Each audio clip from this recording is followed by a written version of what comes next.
Okay, good afternoon and welcome to this special meeting of the Board of Estimate and Apportionment on Friday, August 6, 2021. Ms. Stephanie Green, please call the roll. Mayor Jones, Present. Comptroller Green, Here. President Reed, Here. all present. Great, thank you.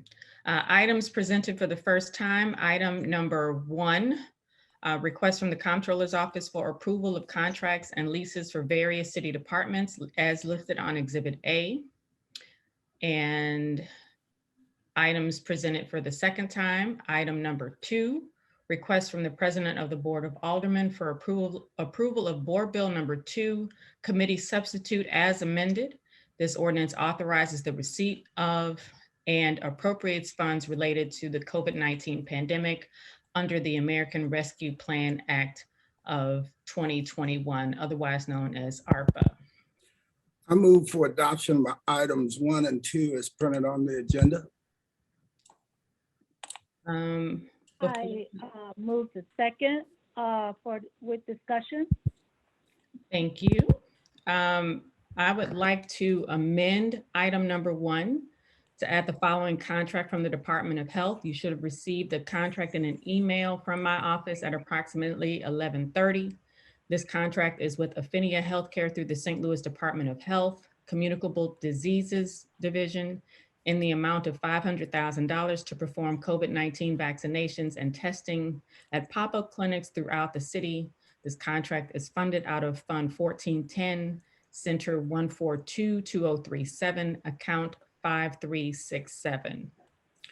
Just to give an overview of that contract, we're contracting with entities like Affinia to expand our capacity to stand up pop-up vaccination clinics throughout the city, partnering with the Urban League, Horizon, the United Way, and Doorways to expand our capacity to disperse rental assistance directly to tenants in a timely fashion, and working with Legal Services of Eastern Missouri, or EHOC, and the Conflict Resolution Center to provide legal and mediation services to individuals on the eviction docket. Second. And moved and properly seconded. Is there any discussion?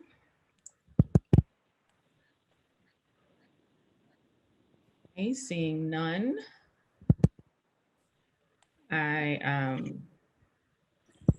Ms. Green, please call the roll. I'm sorry. Before we move forward, I'd also like to talk a little bit about Board Bill 2 to just briefly review the process that brought us here.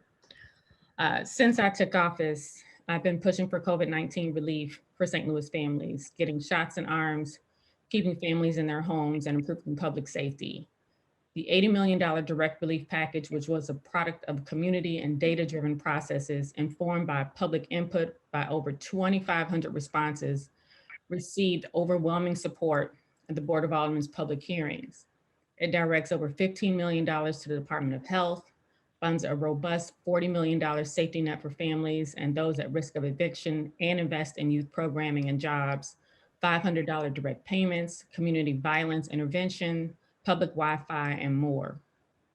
The Board of Aldermen took public comment on our plan, and almost every speaker asked them to pass the direct relief package as soon as possible. So I also have to note here that there are substantive disagreements with this proposal, which are neither comprehensive nor innovative, and are designed to meet the needs of developers, not working families, when I'm talking about the economic development piece of this proposal.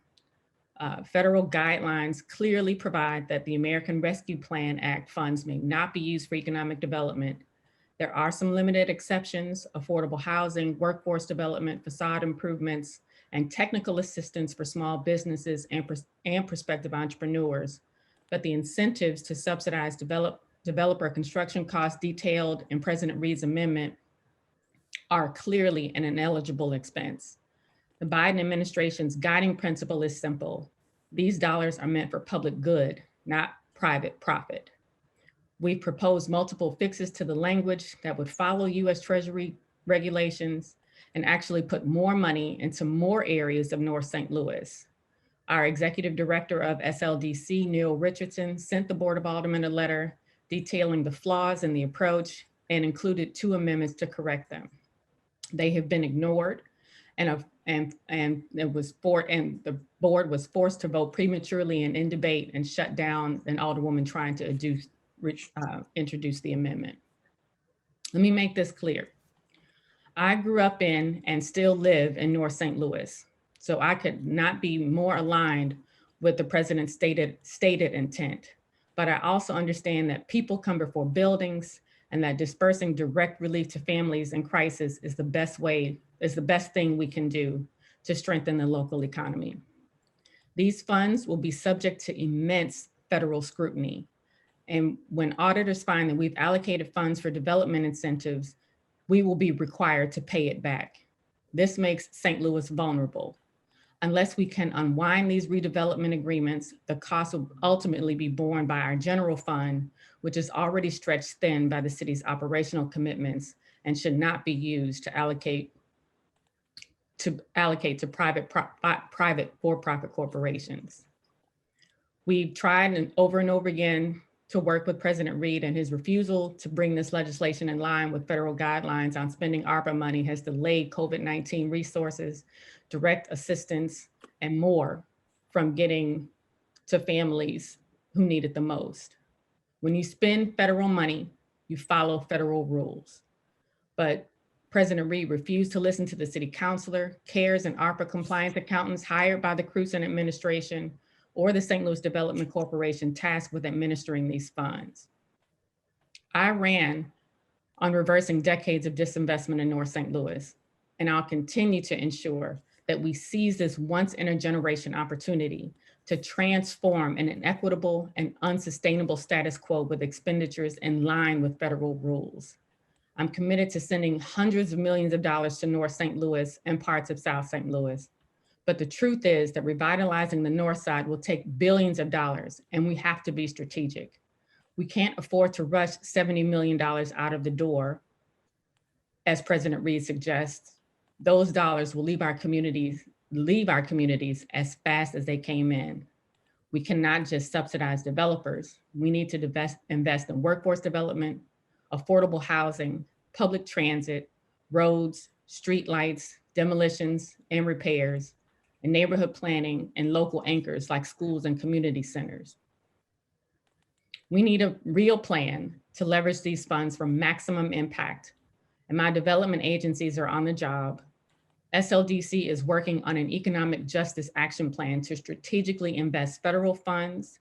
The Affordable Housing Commission and Community Development Administration are drafting an affordable housing strategy.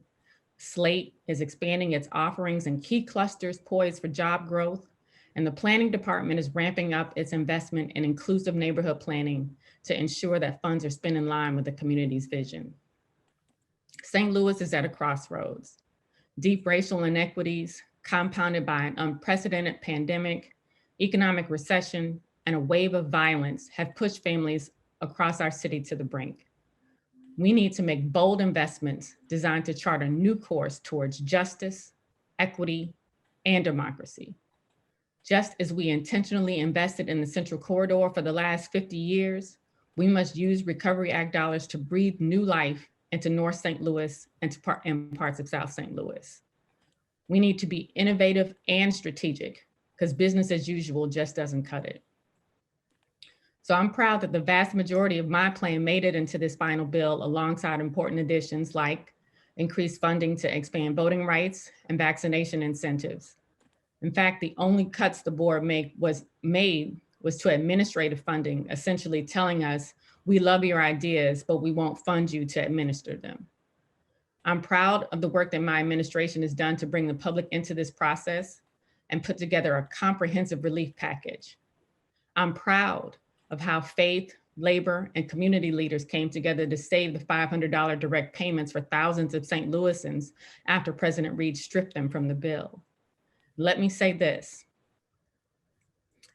If President Reed showed the same zeal for researching US Treasury rules as he did for taking $500 payments away from St. Louis families, families would have relief by now. And though I hope that the president might take the responsible route and amend his bill in order to ensure that we don't lose federal funds, the truth is that St. Louis residents cannot wait.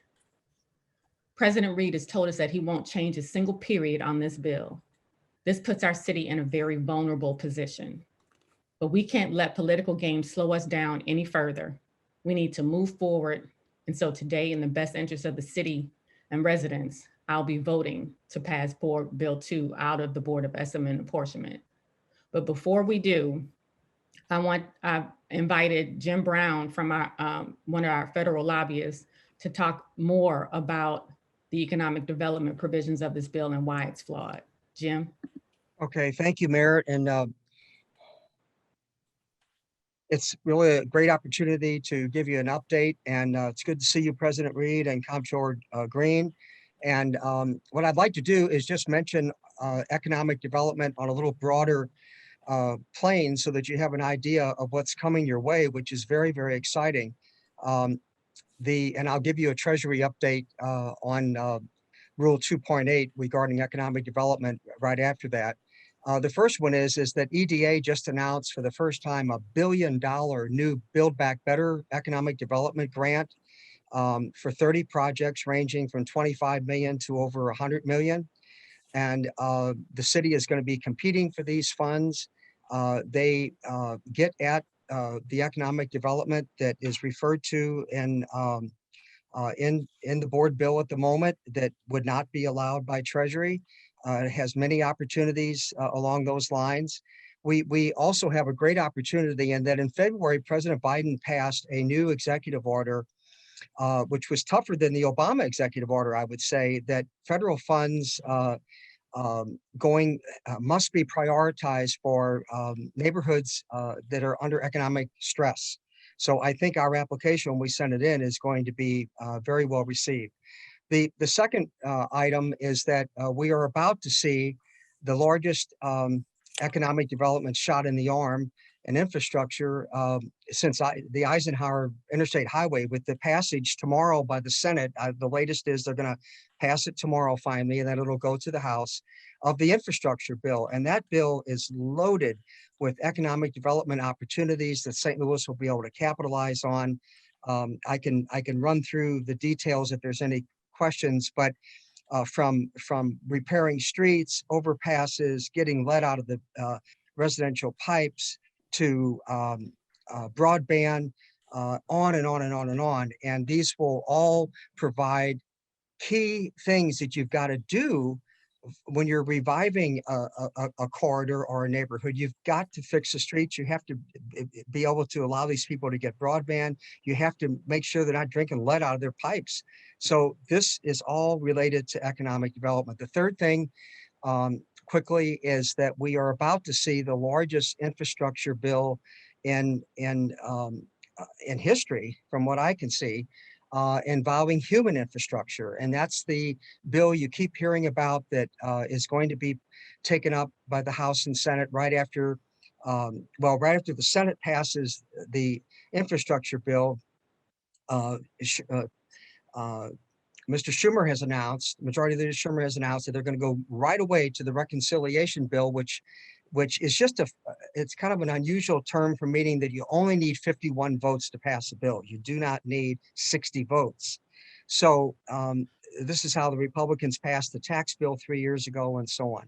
So that bill is also going to be, it's human infrastructure, but it's still very important infrastructure dealing with childcare, elder care, junior college, and so forth. So it also is infrastructure. Now, let me go straight to where we are with Treasury. At this point, the interim final rule, and that's what it's called, interim final rule from Treasury on the on ways that you can use the American Recovery Act, is the final. It's basically what everyone is using to govern the judgments that they make at this point.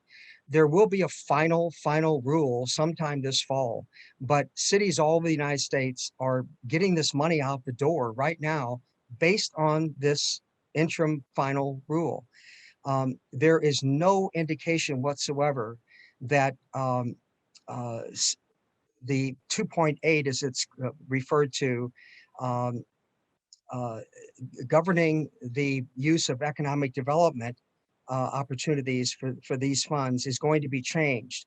It's very unlikely that they are going to change the parameter of the existing rule. Specifically, it says on page 26788, eligible uses, may recipients use funds for general economic development, period. Answer, no.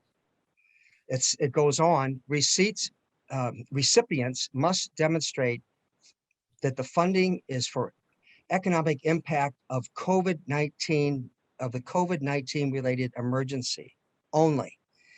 And that covers a huge area of all the other things that are in Board Bill 2, and so on. So given these other economic activities that are coming your way, and they're great opportunities, and I think in addition to this 500 million, we will be the beneficiaries of some of this new money coming down the pike. My recommendation would be to President Reed to defer now and take this section 6 out.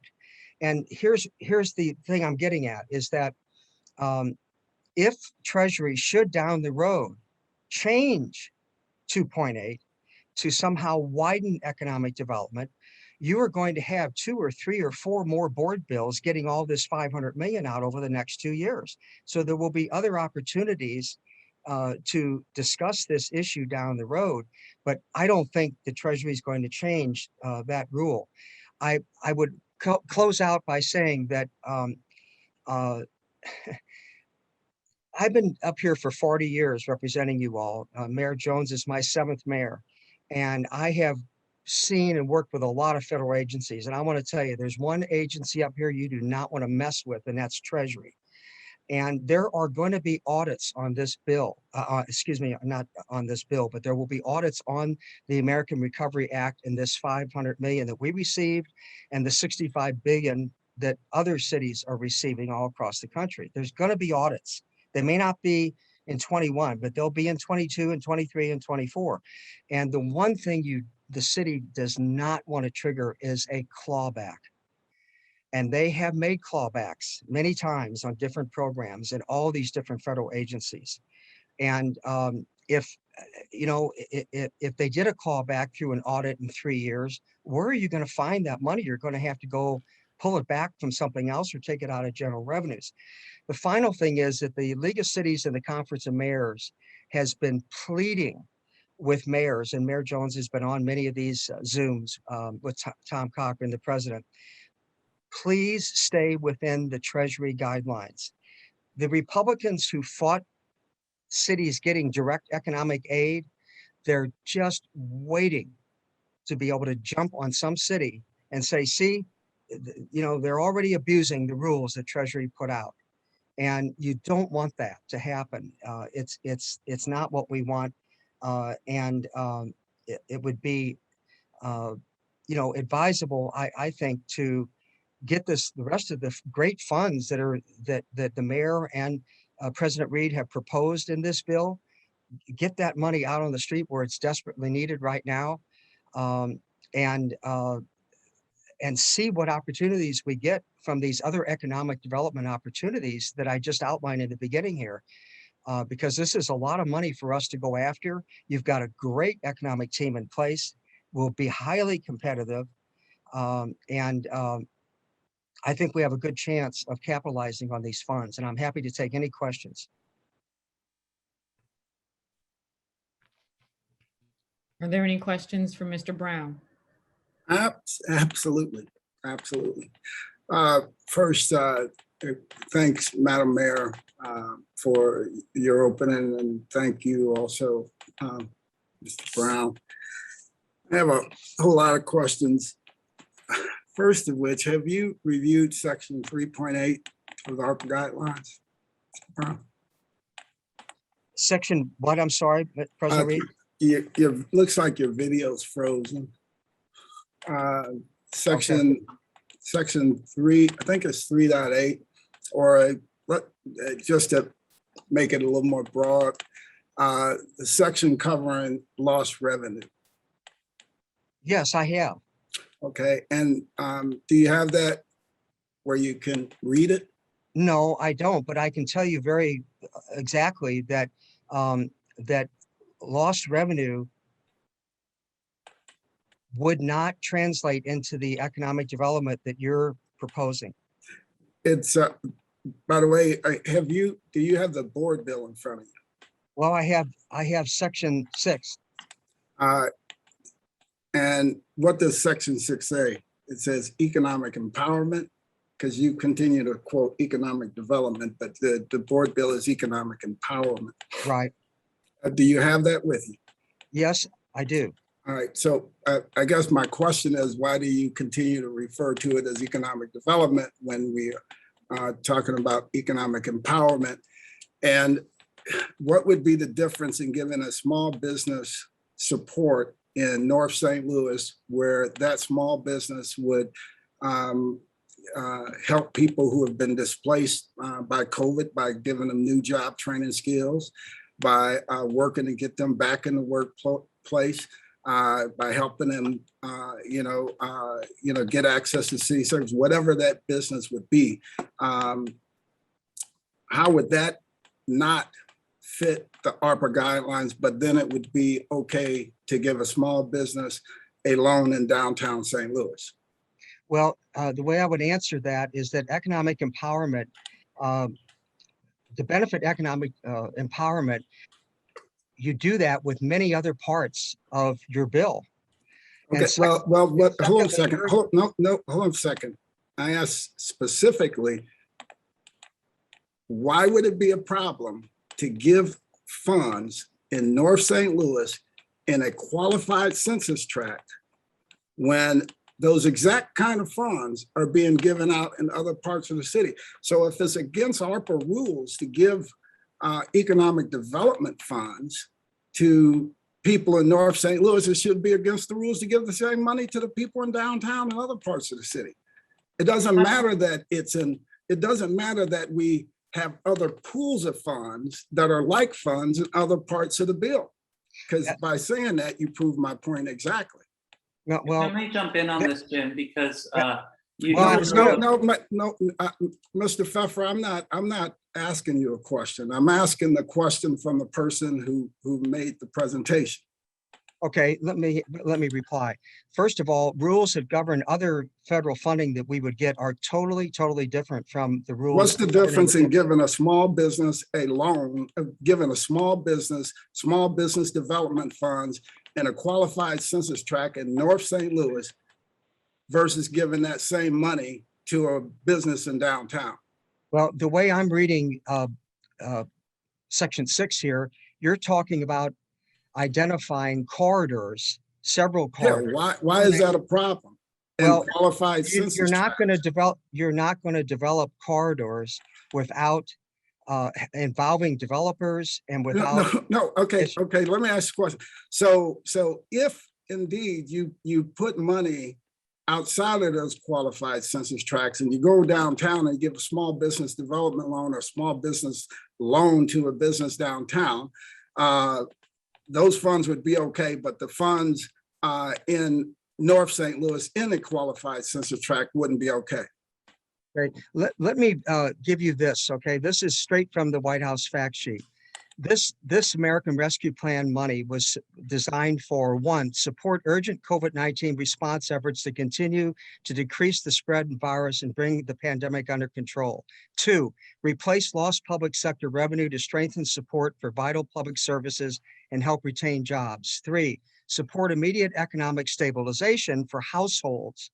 4, address systematic public health and economic challenges that had contributed to the unequal impact of the pandemic on certain populations. So it does not call for the kind of economic development that's in your bill.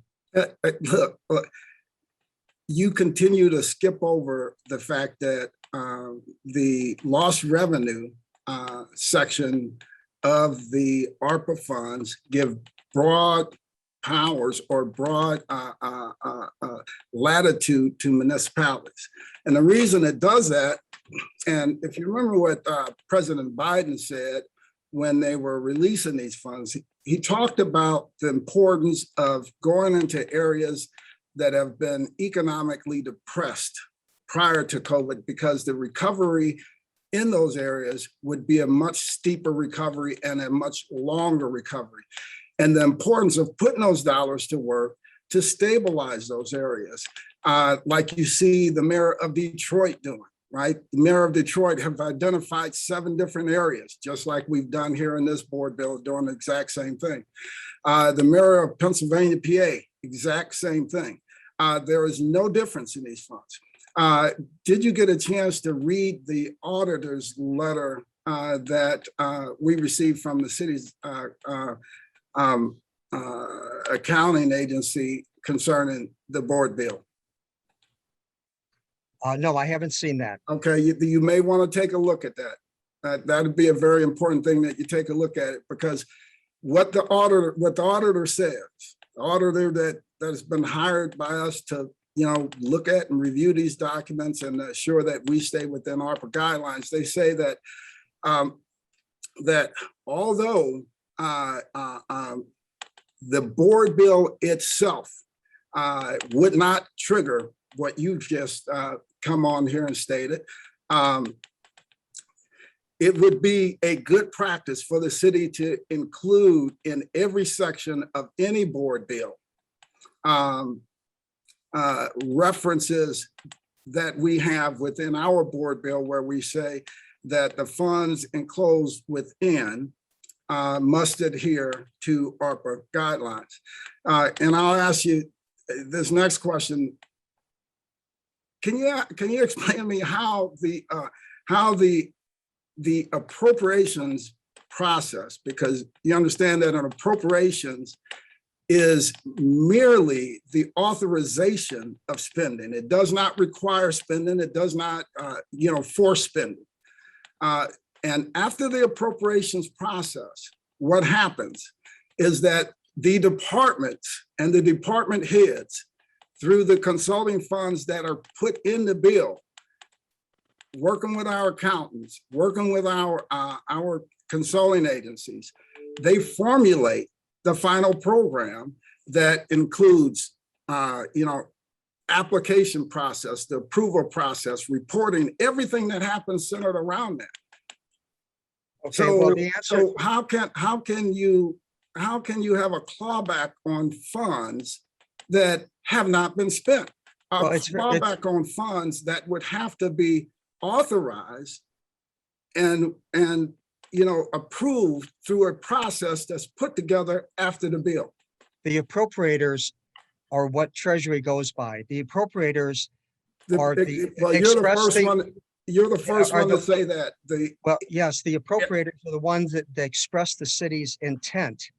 And Treasury is basically saying that in this particular case, or what they would say, is that it was the intent of the city to expend these funds for economic development purposes that were not allowed in the rules. And then what happens in terms of implementation is a whole nother story. And Mr. Brown, they would base the audit on the intent, which is the appropriations. Mr. Brown, I'm sorry. That is one of the most outrageous statements I ever heard. So you're saying that the federal government would claw back funds based on your intent and not what you finally spent the funds on, and the process and the authorization and the reviews that happened during that process? That's what you're saying. What they would do, you're gonna have to show me that. That's the most outrageous thing I've ever heard. well, by your board bill, you are sending a signal that you are not following the Treasury guidance, and that by itself could possibly trigger a review. We have our attorney on here, Mr. Elkin Kistner, and also I just want to also bring Louis, Elkin Kistner is not a contractor of the city of St. Louis. He is an authorized contractor of the city of St. Louis. Was that contract brought before ENA? No, I'm paying Elkin I'm raising money and also paying Elkin personally if I have to get this thing moving, because it's that important for the city of St. Louis that we cut through the politics. So that's why we're here. I'm asking because, you know, as mayor, I'm not sure if this is appropriate. Comptroller Green, It's okay. I don't, It is- we don't It is not need him to appropriate speak. to have a member from outside of E&A. We can't enter into a vote, however, if we would like to hear from someone who is not a member of E&A. We have agreed to hear from Jim Brown. Now, Mr. President Reed, if you understand the rules, we cannot have you as one member of E&A to bring on someone that has not been agreed to. I agree with that. Madam Comptroller, I agree with that assessment. I wish I would have known that there was going to be, that there was an agreement to bring Mr. Jim Brown on. I had no idea until he was just introduced a second ago. So I guess I was the only member of the Board of E&A that was left out of those discussions. But I agree, But and Mr. I'll honor that. But if you all have any questions of Elkin, he is on the call, and if you decide, you know, collectively you want to hear from him, you can. So I'll just continue my questions to Jim Brown, because Jim is saying some things that we have not heard from the city councilor. We have not heard from any consultant related to this. The National Association of the National Associations of Counties. Have you had an opportunity to take a look at their report? Yes, I have. And the Conference of Mayors and League of Cities are the two organizations that we generally consult with on things like this, but we also have a great deal of respect for the Department of Treasury attorneys and auditors. And when they go to the lengths that they did to produce this rule, most cities are following what Treasury is giving. And we are, and with all due respect, Mr. Brown, we are too. You know, and I also understand that, you know, I also understand that you're in a tough position now with your contract being currently reviewed by the administration, and whether they're going to continue to utilize you moving forward. Here's what I'm happy about. And, you know, look, I'm just thankful that we are going to move Board Bill 2. I think the more important thing is that we work to get these funds out to people. It's obvious that every section within the board bill is legal and compliant. It's clear and should be clear that for anybody who's ever gotten a grant, federal funding, or anything in any kind of manner, and, you know, having been the longest seated president of the Board of Aldermen in the history of the city, and having carried more appropriations bills probably than anybody in the legislative branch in the history of our city. You know, I'm well aware of how these things work. We just did over $140 million under the previous administration, and I know what happens after we pass this.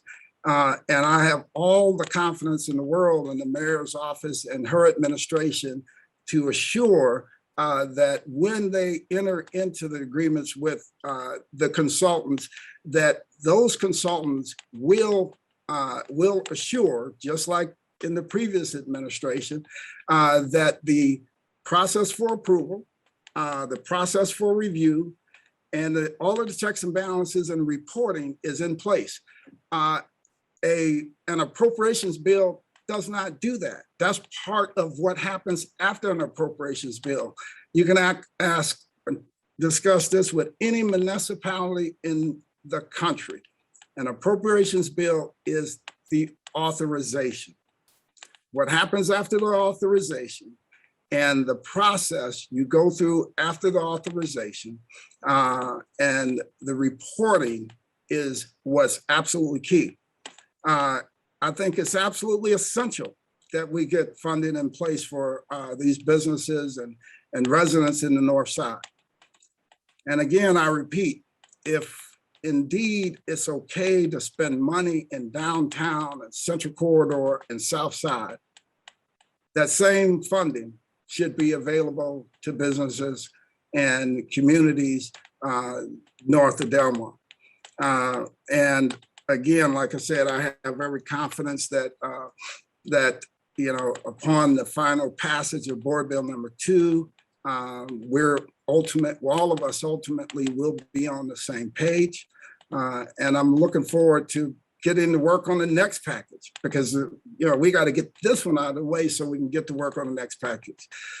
So, Madam Mayor, Madam Comptroller, I want to just thank you both in advance for working to move this thing, and I also want to thank our attorney Elkin Kistner for his findings, and also restating the position of the city councilor, who said that the bill was a legal bill. And again, this is an appropriations bill. So thanks to everyone for giving me an opportunity to talk. And I look forward to working through this bill and also the next one. Mayor, I would just like to make one summary comment, and I respect President Reed's view. I would just reiterate the fact that it would, in my judgment, it would be very foolish to challenge the U.S. Treasury at this point with their guidance and their rulemaking. And I think that if this stays in this bill, I think we are inviting an audit, and I think we're inviting a possible callback of funds, maybe not in 2021, but in later years. And I would just say one final thing that Madam Mayor, if you will, we're having this discussion. Hold on a second. Madam Mayor, we're having this discussion. I'm with you, but Mr. Brown is not finished talking. It would have been nice to know that Mr. Brown was going to be here today. I mean, I'm the only member of the Board of ENA that had no idea that he was going to be here today. Enough time, President Reed. Can you let Mr. Brown finish so we can get on with this? I will allow him. I will allow him to finish. But go ahead. Thank you. All right, well, and I'll summarize real quickly. All I can tell you, in addition to what I've already said, is that on numerous Zoom meetings with the Conference of Mayors League of Cities, which we do weekly, these rules come up, and everyone that I know of and the other 600 members of the Conference of Mayors is following these Treasury guidelines to the T, and they are not taking this kind of risk. But I wish you luck with this, and if I can be of any further assistance in answering any questions, I'm happy to do so. Madam Mayor, I have a question, since we're going to continue down this line of discussion. Mr. Brown, what is disallowed under lost revenue? I mean, it's only a couple. If you want me to help you, I will. Do you want me to go over the things that are disallowed? President Reed, do you want to vote this bill out, or do you want to? Yes, I want to vote the bill out, but we continue to go back. Comptroller and I are ready whenever you are. All right, let's leave it. I'll issue a statement to Mr. Brown and some of the outrageous claims that were made here today.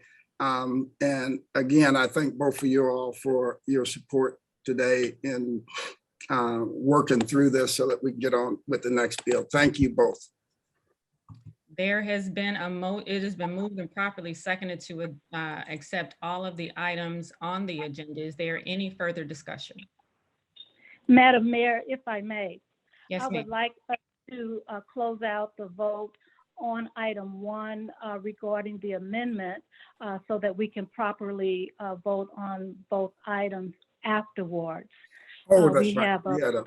We have a second. motion to amend item 1 with the second. Yes, I believe President Reed made the second. Yes. He did. absolutely. He did. Okay, Ms. Green, will you call the roll for item number 1 as amended?